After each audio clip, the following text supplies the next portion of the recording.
You're listening to the Major Pod Network, the only place where your favorite toy store, card shop, arcade, theme park, and arena are all on the same block. Scratch that major itch.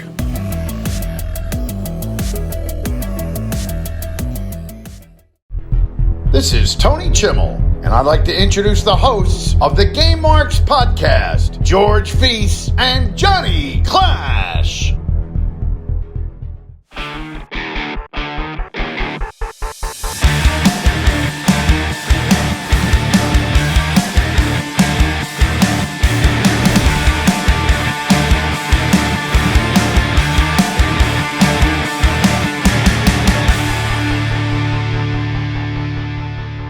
Welcome to the Game Marks podcast presented by the Major Pod Network. My name is Johnny Clash. And I am Mr. Anything is Feasible George Feis, and today we are playing Guacamelee. How is this Lucha-based platformer going to hold up? Is it going to get a play it forever? Woo! Or a future endeavor? We also discuss some of your favorite wrestling tropes and much, much more. And please subscribe and leave a 5-star review for this podcast on Apple Podcasts and Spotify. And follow us on all forms of social media at Game Marks Pod. And don't forget, you can get this episode early and ad-free for only $5. Woo! On patreon.com/GameMarksPod. George, what is up? Are you ready for some Guacamelee? I am very ready. This is a game that I've been looking forward to for quite some time. I know that a bunch of our listeners have asked us to play this in the past. There was some debate, some discussion on your end and my end whether or not this actually qualified, because it's not your traditional wrestling game, but it is a wrestling. We've played less. Yes, it is a wrestling themed game, and it is multiplayer. So it does. We made the executive decision that it qualifies for today. So here we are. I'm very excited. Yeah, and if you haven't heard of this game, now's a good time to go check it out, because like me, I did not know this game even existed, and it might be something I would have picked up back in the day. But let's talk about what we played last week. Wrestling Empire, the M. Dickey, what do you even call this game? It's like a sandbox wrestling game. It could be it's whatever you want it to be.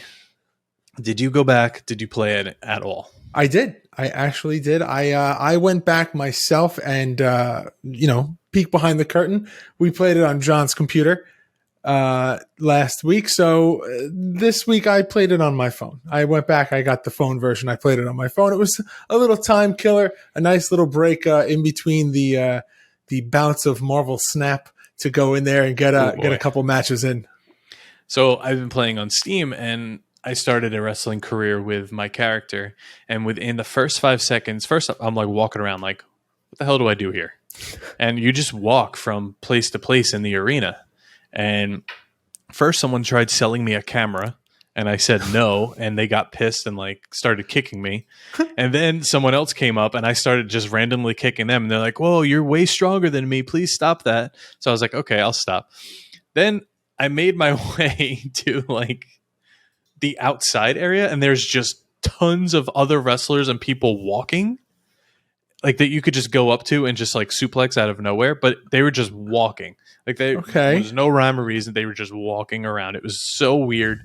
And then I went into the ring and I just interfered in the match, and it was a draw because I started beating everybody up. And that's where I left off. All right. Well, I'm glad that you went back and you've continued playing. I thought that I was going to be the only one. We both played it forever, right? I bought the game.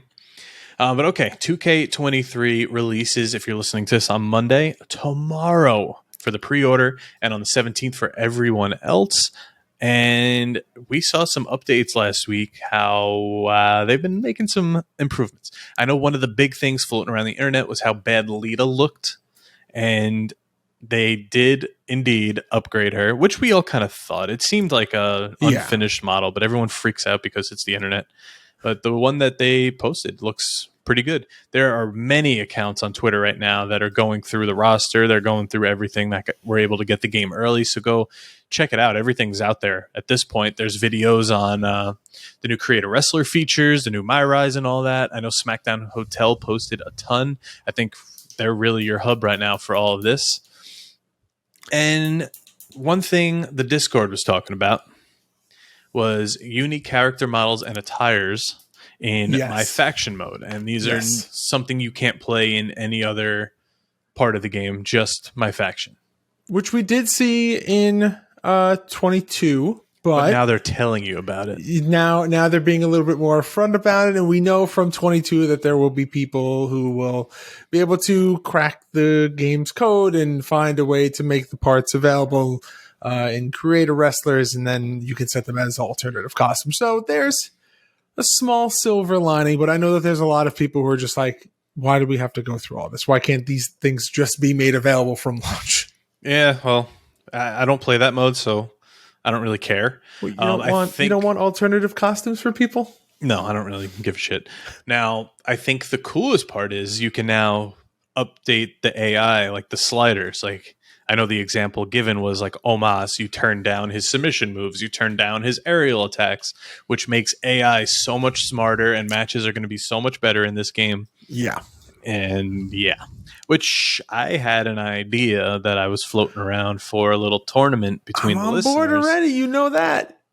I think I mentioned it last week, but I'm kind of setting up what it's going to be. Maybe like a little beat the clock challenge type deal, and maybe we make a GMP man, we make him unbeatable, and you guys got to beat him. I think that's great. Something. We set a certain match type where it's like, hey, you got to do this match type. Okay, yeah, obviously. I was going to say, you do Hell in the Cell. It's us. Yeah. Hard, like an expert or whatever it is. But it's a beat the clock challenge. You're not going to want to go up top or anything anyway. Yeah, that's true. You want to just beat him in the ring quick as possible. That's true. Unless we set we make it like a real showcase game or a showcase match where it's like, okay, it's a beat the clock, but you have to do these things within the match. Please don't George this. Don't complicate this. Don't George this. I think I'm a little offended. I'm just glad we're able to record right now. That's all I'll say. Oh my God. But okay, guys, there's a contest going on our Instagram account. That's at GameMarksPod. Follow us on Instagram. Find our pin post with the Chris Jericho picture. Tag 3 friends, and you can win this Corazon de Leon Chris Jericho AEW Luminaries figure free from the Game Marks podcast. Perfect. Courtesy of the Game Marks podcast. But hey, I think we should tell everybody what's going to happen in the next few weeks, because they've heard Johnny's having a baby. But we want to say... People are talking. The people are talking. People are talking. I see the little newspaper thing coming up from Wrestling Empire. But we are making it a point to not put a pause on this podcast. As of right now, we have 2 episodes backlogged. We have 1 more in the works that we're probably going to do after this. Yep. So the show is going to go on. We're not going to take any breaks. Well, we are, but your ears will not take a break of us. There will still be new content for everyone. It's just we're going to try to give the family Clash some time to, be a family. Yeah. And yeah, you'll still have an episode every week. It's going to be a little different. We have some interviews with some of our friends, some people you might not have even heard of before, but you're going to want to check out after the interviews. They're going to be pretty cool. And in the next few weeks, we're going to do a little bit more. And when that time comes, we're going to flip the switch, and that's going to be that. So we're not going anywhere. Yeah, the GMP is here to stay. I think that was my biggest thing. Like, I don't want like a hiatus. I don't want, no, we're going to keep going. Well, because I think that you had said that it's very easy for people, and we've seen this happen with other podcasts. I don't think it's happened with anyone on the network, but it is a common thing where people take breaks for big life events like this, and then unfortunately, it's kind of hard to get back into the swing of things once you take a break, and especially with something as big, a life event as big as having a kid. We wanted to make sure that you still obviously had the time to do all the things that you have to do and want to do, but we still get to play do wrestling this. Video games, but also have time to play wrestling video games and talk to people about wrestling video games. It's going to be good. It's going to be a good time, and we got some cool episodes planned, like we said. So that's it. All right. Well, speaking of talking about wrestling video games, John, are you ready to hop on and over into the deep dive for this week's game? I think I'm ready, and it is sponsored by our friends at Zavvi. Oh, baby. Hey, George. You see this light here that says game over that I point to at the end of every single episode, like Ronda Rousey pointing to that WrestleMania sign? I do. Do you know where I got it? Why don't you tell me? I got it from Zavvi. That's us.zavvi.com, Z-A-V-V-I, and they literally have everything. I have spent hours on this website looking up Mandalorian, Jurassic Park, Harry Potter, like everything you could imagine. There's Legos, Power Rangers. You could pre-order the new Marvel Legends. It's an insane website that has literally everything pop culture. There's even Batman shoes on here. I mean, I know for me, a little like adult Zen garden project that I like to do is like the smaller Lego sets, and Zavvi has a lot of those Lego sets on there and getting kind of itchy. So if you like all things pop culture, like John said, Disney, Star Wars, Marvel, DC, Harry Potter, Nintendo, they're even getting into the wrestling game now. Oh yeah. Zavvi is the place for you. That's right. Use code GameMarks, simply just GameMarks, at checkout, and you can get 10% off. I'm going to redo my wardrobe.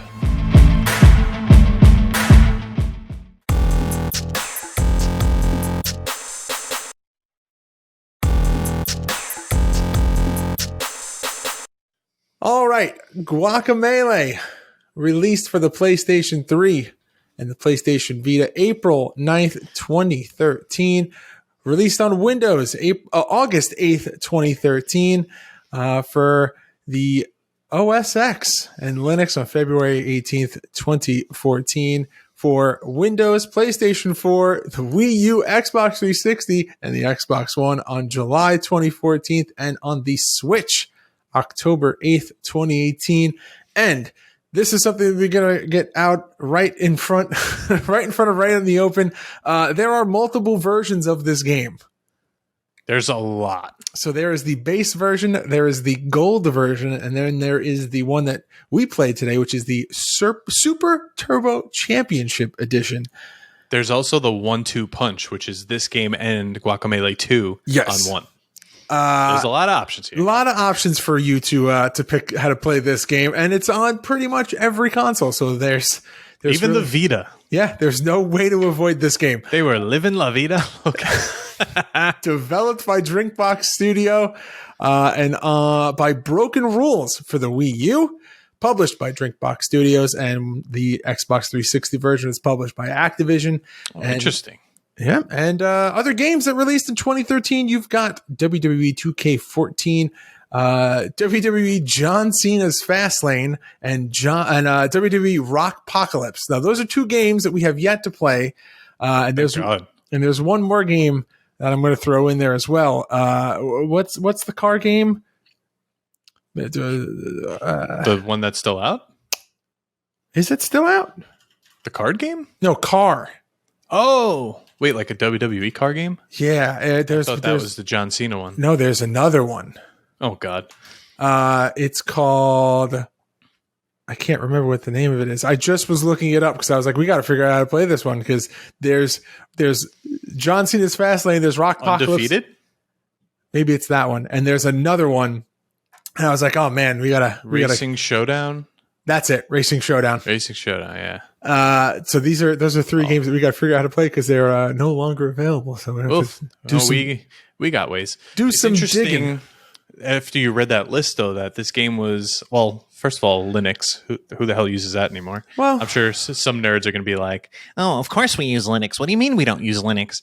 But the OS X gets like -0 games.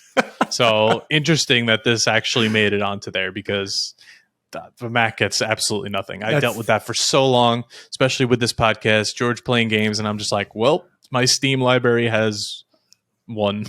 That's and you're not wrong, because for the longest time, there was a section on Steam where you could sort by what was available. I'm pretty sure you could still do it now. You could just sort by which games were available on Mac, because I remember it's like nothing. It was the catalog is pretty extensive now. It's not as bare minimum as it used to be, but I remember it was a big deal when games like Team Fortress 2 and stuff like that, like all those games started getting ported over to be on Mac operating systems. So While the catalog may not be everything, there's a great deal more probably than the last time you looked Mac specific.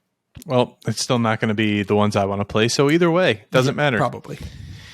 Okay, let's talk about Guacamelee. What it is, for those who are maybe driving, can't Google it, it is a 2D Metroidvania platforming action video game.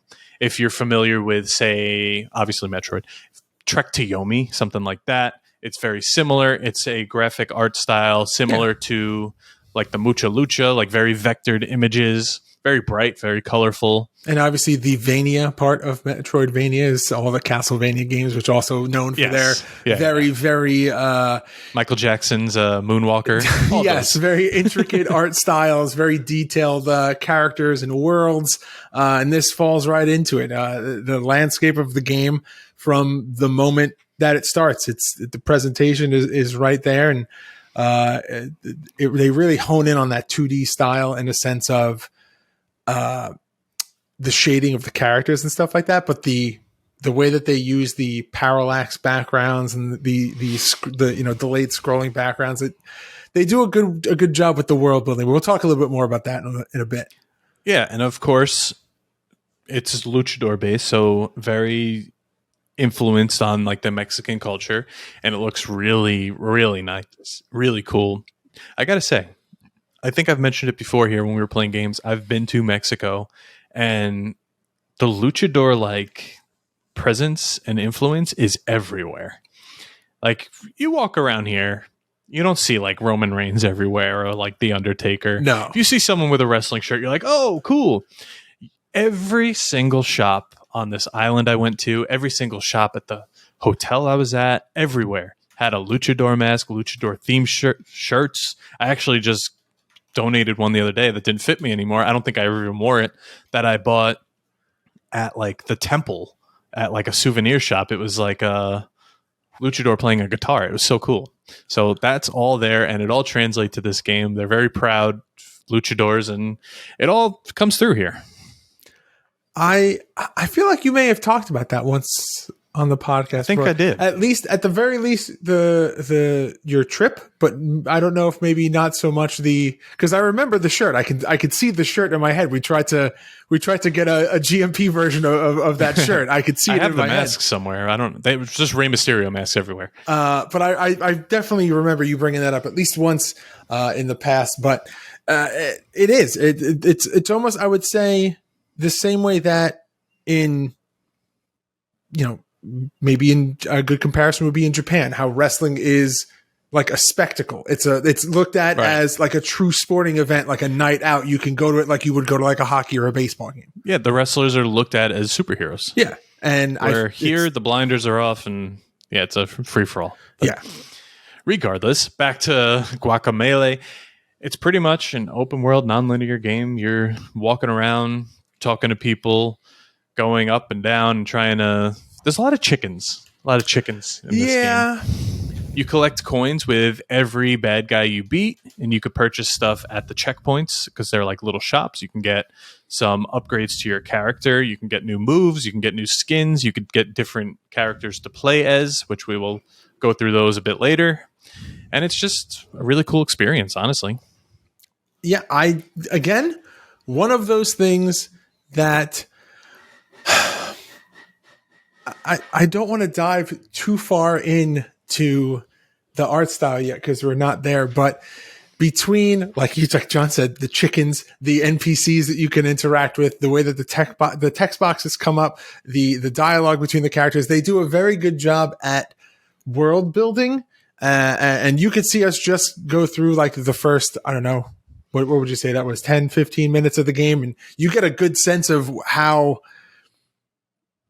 in depth they are building this world out to be, just from, so much about the backstory of Juan, the main character, and all of the other characters that you're going to come across within the first 10 minutes of the game.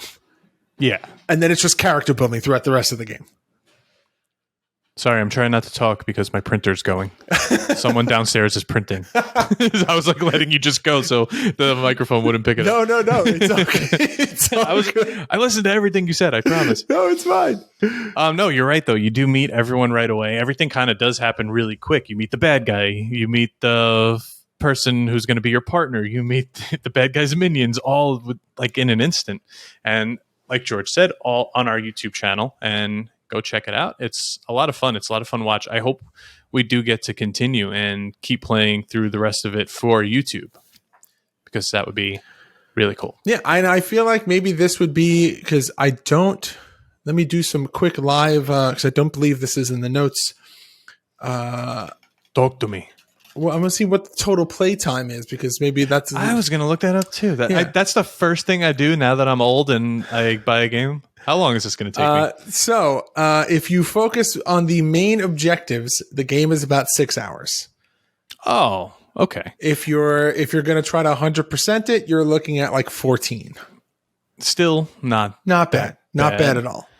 That's like when I played Trek to Yomi. I was like, why am I beating this in a day? Especially knowing that it's 2-player and that you and I can hop in and play together. That is an added bonus. It's not like, it's going to be, we're both sitting down and then doing someone's going to be playing, someone's going to be doing commentary. We both get to play. We both get to make commentary, and, that adds a little extra. Yeah. So GameDeveloper.com actually has a full article here on this game and like the development and all that. And they really go through everything. We could post this link so you guys can read it all, but it shows like early on graphics and everything. And like you see that it's Juan, like it's a little blue guy, like it's him, but it's like a really pixely early concept image. It's like they're developing the game, but like the skins aren't there yet. Yeah. And man, they show everything from the beginning, like the first art that comes out, the evolution of what Juan looked like. And it's a really cool read. Really cool, honestly, just a website in general to go just poke around and when you're bored and just look at stuff. Hell yeah. I love those. I like those what's Brian say? Tchotchkes? No, the little quick read while you're having a business meeting. yeah, exactly. When you're not playing Marvel Snap during the meeting. A quick little business meeting read. Let's talk about the plot, though, of this game. Because we've mentioned it before. You take control of Juan. He's a farmer who becomes a luchador after being killed by the evil Carlos Calaca. Calaca plans to sacrifice Juan's love interest, who is the president's daughter, El Presidente's daughter, to merge the world of the living with the world of the dead. So once again, a luchador is here to save the day and save the world. Now, Juan is resurrected as a powerful luchador and must journey through the colorful and vibrant world of Mexican folklore to save El Presidente's daughter and defeat Calaca. Juan gains new abilities, such as the ability to swap between the world of the living and the world of the dead, which allows him to solve puzzles and access new areas. He meets a cast of characters who aid him in his quest, including his trainer, who gives you your first mask in the game and turns you into the luchador Tostada. And a goat named Yue Shivo. And the story... it just kind of goes on. It's a struggle between the living and the dead, and in the end, Juan must confront Calaca in the final battle to save El Presidente's daughter and the world from destruction. And a good, like we said before, a good portion of the plot, like the basic form of the plot, is set up within the first couple of minutes, and then the rest of the game is backstory, building the relationship between Juan and Lupita? And, the relationship that forms between Tostada and Juan. You get to learn more about, you know what? I'm naming all the characters. Let's break down we'll say the quote unquote roster for the game. All right. You've got the main character, Juan. You've got, as John mentioned, the trainer Tostada. You've got the big bad for the game, who is Carlos Calaca. You've got Lupita, and you've got, Jaguar Javier. Yeah, and this is not naming like all the side people you meet. Yeah, there's so many. Yeah, side characters in the towns. There's the character or the bosses and stuff, or the sub bosses and things like that.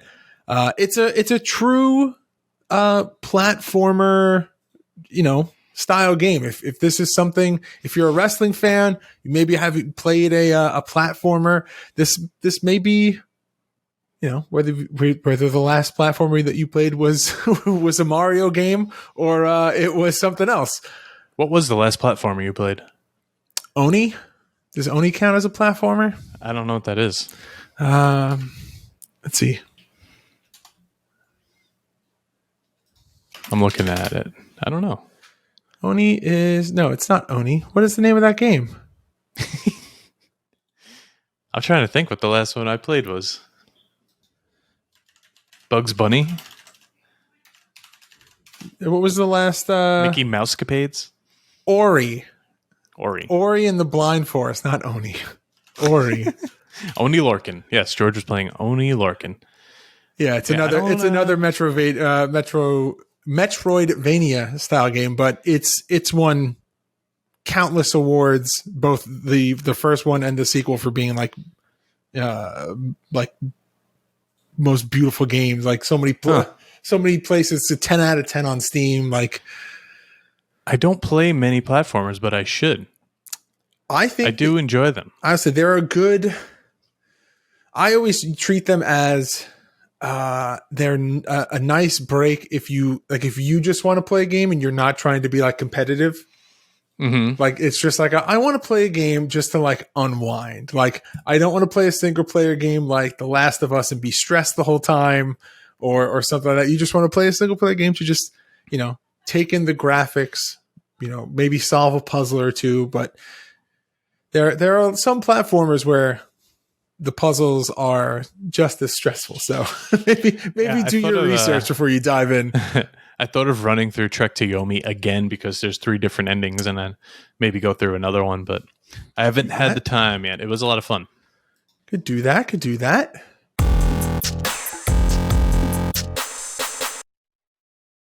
The Game Marks podcast is brought to you by Manscaped, the best in men's below-the-waist grooming, providing precision-engineered tools for your family jewels. The Performance Package 4.0 has arrived, and oh man, is it a game changer. It's the ultimate men's hygiene bundle. The Performance Package 4.0 comes with the Lawnmower 4.0, body hair trimmer, the Weed Whacker, ear and nose hair trimmer, below the belt toner and deodorant, performance boxer briefs, and a travel bag to hold all your goodies. It's definitely holding all my goodies, if you know what I mean. Over 7 million men worldwide trust Manscaped with their grooming needs, and we've got an exclusive offer for all of the Game Marks out there. You can get 20% off your order and free worldwide shipping just by using the code GameMarks at manscaped.com. Unlock your confidence and always use the right tool for the job with Manscaped. Manscaped.com and use code GameMarks.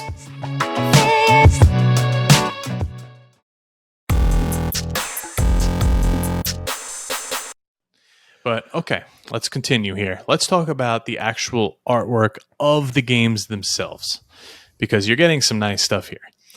We'll start with, oh my God, there's so many. There's so many covers of this game. We'll start with the PS4. The Super Turbo Championship Edition. It's got Juan, it's got Tostada back to back, and they look like they're about to kick some ass. Yeah, absolutely. And we always say we want ring ropes, we want wrestling. This isn't a wrestling game, so it doesn't exactly need it, and you flip the game over and you kind of got the screenshots. You get what you're getting here. You got a luchador. He's got a sugar skull tattoo. You kind of know what you're getting here. It may not be the the perfect depiction of a wrestling game, but then again, not necessarily, like you said, not necessarily a wrestling game. Yeah. Also, I'm just thinking about it. Chicken in the corners for John on the PS4 cover. Do you even call Trek to Yomi a platformer? Or is it just a side scroll? Trek to I don't know Yomi. if like it is, but it isn't. I don't know if you've played it, but it is classified as a side-scrolling action game. Yeah, but there is like the platform element to it. Interesting. I don't know. That just was bothering me, so I had to speak out loud. That's interesting. Let's talk about Guacamelee Definitive Edition from Drinkbox Studios. It's kind of set up like an old school wrestling poster. I like that one a lot. It's Juan Aguacate versus Carlos Calaca. And then the PS3 and the Vita version are once again Juan face backwards with his arms folded, Tostada in the background, Calaca in the background, some cacti, and the cool-ass Guacamelee logo, which we haven't touched on yet. I really like this logo. Oh, it's great. It's the, oh my God. What's the name of that heart? The Clandestine heart, whatever. Is that the Pete Wentz heart? And then you got the nice little Wii U cover, which is even more the Super Turbo Championship Edition, but even more drawn out. A nice graphic on the back with the bad guys. Ooh. And I like it a lot. Can I tell you what I like the most about the Wii cover? Tostada? The swoop on the top of the Wii, like on the on the artwork, looks like the brim of Calaca's hat. Yeah, they might have planned that one. And the shadow that it's like, obviously it's like 99% was planned that way, but what an attention to detail from the designers. I think that may be like chef's kiss attention to detail. Yeah, it flows nicely. Yeah. I didn't really know what a Wii U cover looked like, so here we go. Yeah, I can't say I'm very familiar with the Wii U either. And then, of course, as we mentioned earlier, there's a PS4 1-2 Punch Collection Pack, which has the artwork from 1 and 2 on the same cover. All right. Overall, banging artwork. In the game, on the cover, on the back. Let's talk about really cool. In the game, because this is like art style, the vibrancy of the colors. Like if you say, George, we can make you a wrestling side scroller. Like this is like the color palette that I want. It's bright. It's exciting. Like the worlds that are built. It's got the parallax, like I mentioned before. Like the dimensional backgrounds. Everything about it is so. I don't even know. Like it's like, very Angry Birds. In color scheme and vibrancy, I see the parallel that you're drawing here. But it's like inviting, like it's like skull, or like a lot of skulls, and it's like a fighting style, like, but like the color palette wise, like I feel like anyone could watch this and be like, wow, I'm just like drawn in by, the scope of the world and how everything is so brightly colored and how the animations are so fluid. Like everything about the game is so polished and refined.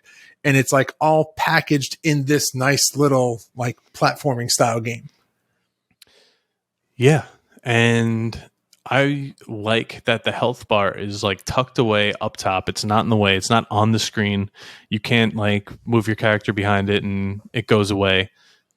It's there. Yeah. It's up top. You know who you are. It says while you're playing, like you could add up to 4 players, I believe it is. Yeah. So that's really cool. You can get Tostada in there, and you could really... that's one thing I forgot to mention, because you hear it during the playthrough. You start fighting the bad guys, and I say, oh, these aren't Goombas, because they don't just take one hit, and they're done. No. And these are the first bad guys. Everyone's got health bars. I think I counted. There's like, I think 6 to 8 hits per bad guy, and when they come at you, that's a lot. And there's a lot of different kinds. There are some that do like a dashing strike. There's some that throw things at you. There's like shadow versions. There's one there's ones with like swords. There's ones that like that fly. You better upgrade your. Oh yeah. Well, so that's the next thing I was going to talk about, is that you also can change the costumes of the characters. So. Depending on what player slot you're in, you can change the color of your character, or if you're just playing solo, you can change to Tostada if you wanted to play as Tostada. And each character has I think it was like 4 or 5, maybe more. It was a few. Yeah, maybe it was like 6 or 7. It was a good amount. I don't have the number in front of me, but. It was a good amount, and there's a good variety, a lot of different styles, and there's also power-ups, or we'll call them power-ups. Yeah, power-ups that you can get for your health recovery. There's moves that you can unlock. There was, what was it? The Das Boot. There was a pile stun driver gun or something like that. Yeah, there was a lot of it's more than just like a punch and kick. It's a lot like Rumbleverse in that sense. You know. Yeah, no. Yeah, no. You know. Yeah. Interesting. You know. Interesting comparison, but I like where you're going with that. You know. Rumbleverse, we hardly knew you. I was telling my friend about it the other day. He's like, "Yeah, I remember seeing it in the Epic Store, but I kept saying I was going to download it." I'm like, "Well, guess what? And then you're not going to do it." And then you never did. Never going to do that. But the game has a well-roundedness where it doesn't get stale because of these upgrades, because of the costume selection, because of the health upgrades, the health regen, the additional moves. You're not doing the same punch or jumping attack or things like that. That's this game's version of a power-up. Yeah. And are you one to change skins and all that? Typically, I focus on the gameplay first, or I try to, but if there's just like an undeniably cool skin and I'm not gonna,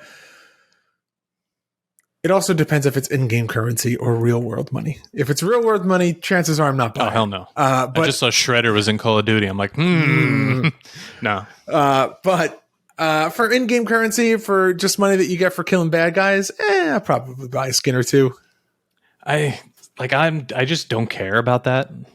Like, I'll pick the coolest one and probably just stick with it. Like Spider-Man and Miles Morales, the fact that you have to like keep changing them as you get them and like use different abilities. You played mostly as the Into the Spider-Verse one.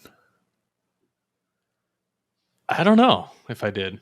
Did you play as the Prowler skin, the purple one? No, hell no. I don't remember. It might have been the Into the Spider-Verse one. I know in the first Spider-Man game, I was the Spider-Punk. No, see, I didn't like that one. Oh, I thought it was great. I thought everything about that skin was so cool. Yeah, I don't know. I stick with one and that's about it. What the hell is that noise? What noise? Did you know?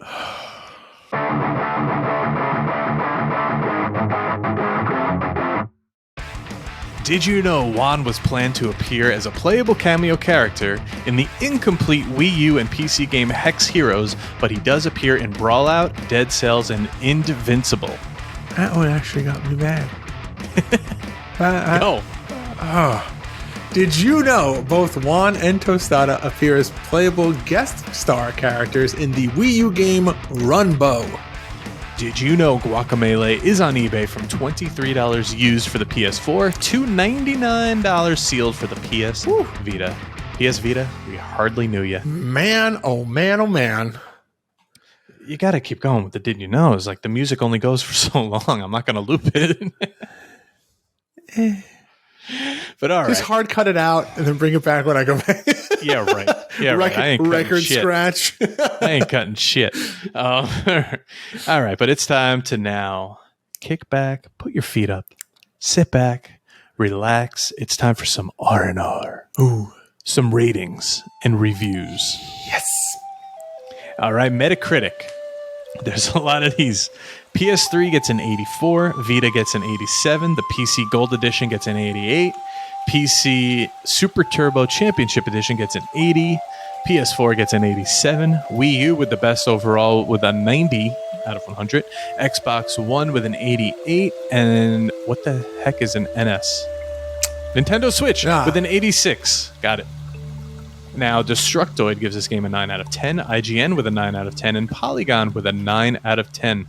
That is huge.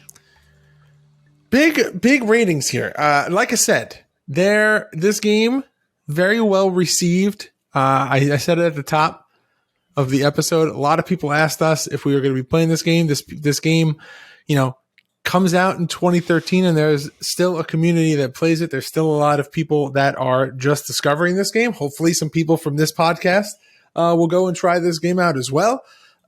It's different, but in a good way. Yeah. Yeah, I could see that. I want to look on the Steam store and see what it's rated. I think it's overwhelmingly positive or very positive. Maybe I overwhelming. spelled it wrong, so it's not coming up. Okay, I got it here. Super Turbo Edition. Yeah, very positive. Yeah, so there's, like we mentioned before, on Steam, there are 3 versions. Gold Edition is very positive. Now, I want to check out Guacamelee 2. Very positive. Yeah. Wow. Now, you could also buy the Guacamelee 2 soundtrack on Steam, which is interesting. Didn't know you could do that. That's the thing. I like it. But all right. The most important rating of them all is our rating. And right now, it is time to rate the game. The game!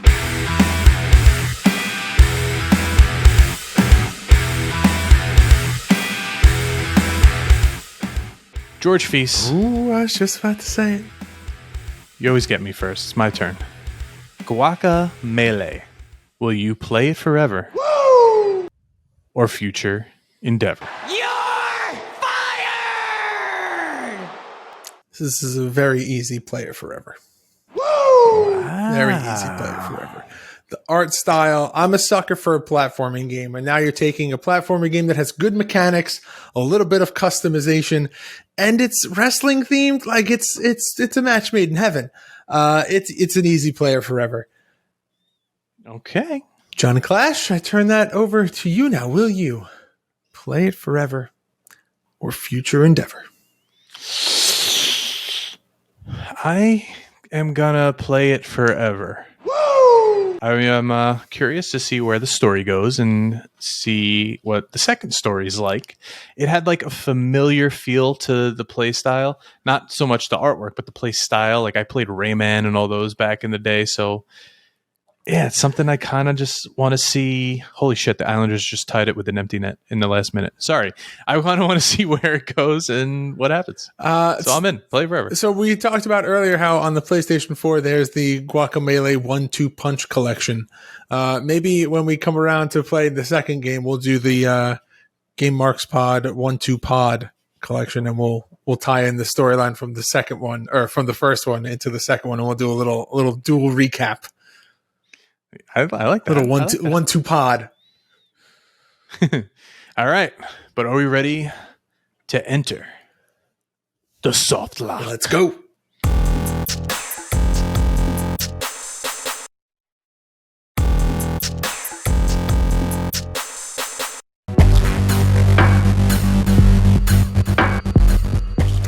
All right. So the soft lock is a segment where one of our mega marks from our Patreon gives us a topic to discuss, debate. Sometimes it's just a question of the week. And this week, the question comes from Jamie Patterson. What's up, Soups? And Soups would like to know, what are some of your favorite wrestling tropes? One of mine is regular looking dudes calling themselves beautiful, handsome, and gorgeous. I hate that so much. It's so overdone. It's like the rocker. Oh, Yeah. he's just a rocker. He's just It's a like, rocker what does that guy. mean? Why is he in a wrestling ring then? Or the trust me, I know from experience. the loner grunge guy. Yeah, let's just shit on all my gimmicks I've ever had. I think I'm a sucker for hiding under the ring during like a rumble or a battle royal, and then last minute they come out and win it. What's that? It's a something heel. What is the actual term of that? Of what? Like when you do stuff like that, like you're a something heel. Usually baby faces do that. Hide under the ring during the rumble. I thought that's like Miz does that. Phil Cardigan literally did that the last Creator Pro show. Yeah, but like the Miz does that typically, and like sits outside like. It goes either way. The bad guy does it and everybody hates it, or the good guy does it and it gets a huge pop. Oh, okay, yeah. I did it once. But I was in at what phase of Johnny Clash were you? 2018 probably. I was doing the gimmick at WrestlePro where I lost every match and I said if I lose this match I'll retire. Okay. And I would just come back and do it again. And it caught on. It was pretty cool. But I entered first in a rumble. I said if I lose I retire. Sean Donovan came out. We fought. He threw me out of the ring into the guardrail. I think Dan Moff gave me an RKO, and I was out the entire match. And let me tell you how hard it is to just play dead for like 30 minutes. I just played dead. The people above me at the guardrail were like, is he okay? And then I slid back in at the last second. The crowd went nuts. But then I think Chris Avery CAQ, he eliminated me, and that was that. So I think that's like a lot of fun. Like, I love when people do that. But I hate, this isn't what I like. This is what I hate, that automatically, if you're from like another country, you're just like the heel that waves the flag. Yeah. And Well, the of question's course, about your favorites. I like a good wrestling wedding. Anything could happen. Someone's going in the cake. Something's getting destroyed. Yeah. Such a good time. Yeah. I'll join into that one, and I'll say, while you think of a real third one, that it's, Why do I need 3? that's true. I guess you don't need 3. But anytime that there's like a backstage segment where like they're shooting in front of the catering table, you know, it's very similar to the wedding. You know, someone's going to get something poured on them or something. It's never a real catering table. It's just like a random table placed in there with like food on it. Or it's just like it's a catering table, and the only things on the catering table is like a giant like sheet of rice and beans or something like that. Where it's just like who Like when Brian got through tacos. Yeah. Or didn't they have on WWE, there's a sponsored segment where it was like Burger King or something, and like someone got like power bombed through the table of Burger King or something? I could see that happening. But hey, let us know, what are your favorite wrestling tropes? I had one more I was going to mention. Go ahead. I was talking to you. Oh, all right. Well, I also really love the like when the smaller manager gets in the face of like either the big guy that he's managing or the big guy that their client is like fighting, and is like poking and like, you know, smacks the person in the face, and then all of a sudden like it like very similar to what Paul Heyman did. What you did at FWF Live with the N64 controller. Kinda, sorta. That wasn't with the N64. That was just me yelling at Heath. Yeah. Okay. But, the bigger guy. But that I always think that's funny, because the real, like the way that the managers always play that when there's just suddenly like, oh crap, what did I just do? Yeah. For some reason, it gets me every time. Like when Paul Heyman just did it, and he was like poking in the back to Kevin Owens and stuff, and like hitting him in the chest with like just like the weakest little punches in the back. Like it's so funny to me. It's great. It's always great. I always need a good heel manager. I actually saw Heath a couple of weeks ago at the Creative Pro show, and I was in like just a grumpy mood. Like, you get to the shows, I got to do like a ton of shit, and I don't know. More so than normal? I was like in a fog, and I just look up, and Heath is just standing there like with a smile, like, "What's up, baby? How you doing? Good to see you." I'm like, "Oh, okay, my day's better." Oh, but all right. As I said before, let us know what your favorite wrestling tropes are, and we will talk about them. All right. But George, what are we doing next week? Oh, man. We are going back to an old favorite here. We are doing another best and worst of episode. And this time we are talking all things ladder matches. Yes. So we did steel cage matches. Go back and listen to that. It was cool. We both, I think, agree that they were not our favorite type of matches in games to do. I think when talking about ladder matches now, I could actually talk about something that might be one of the first. Yes, Brock Nelson wins it in overtime. It might be one of the first matches I do when I get a game, because I love ladder matches. Yeah, not big. Not big on. I'm big on the. You're not a ladder match guy? So there was a point where ladder matches were just matches with ladders. And it wasn't you have to climb the ladder to grab something. Like, there was a point when you would have like a TLC match. Like, if you play TLC matches now, there's something to grab. Oh, yeah, they were like pinfall, like SmackDown 2. Yeah, where now there's like an objective. You have to climb and grab something. My favorite ladder matches are just when it's a match with ladders. Okay, we're going to talk about that next week.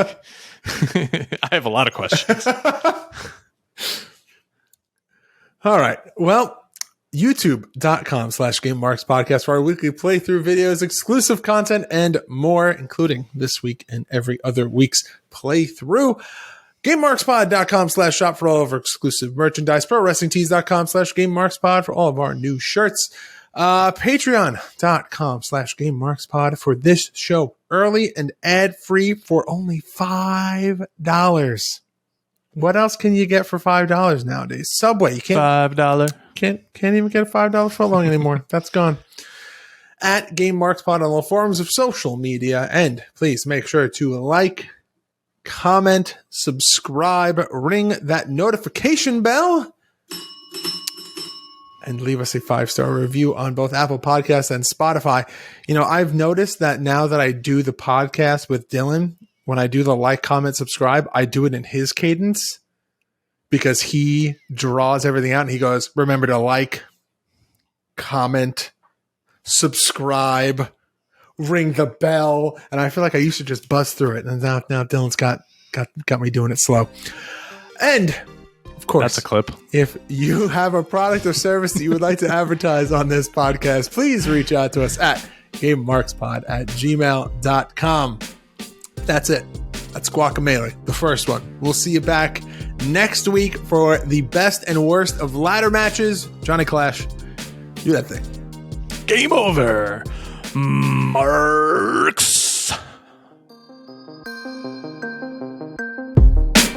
Game Marks Podcast, put them on the radar. Playing rare games, Sega Saturn, no Game Shark. Johnny and George work hard and they play hard. Future endeavor games and put them in the graveyard. From the deep dive to the clash at the feast. How can I get more? That's question of the week.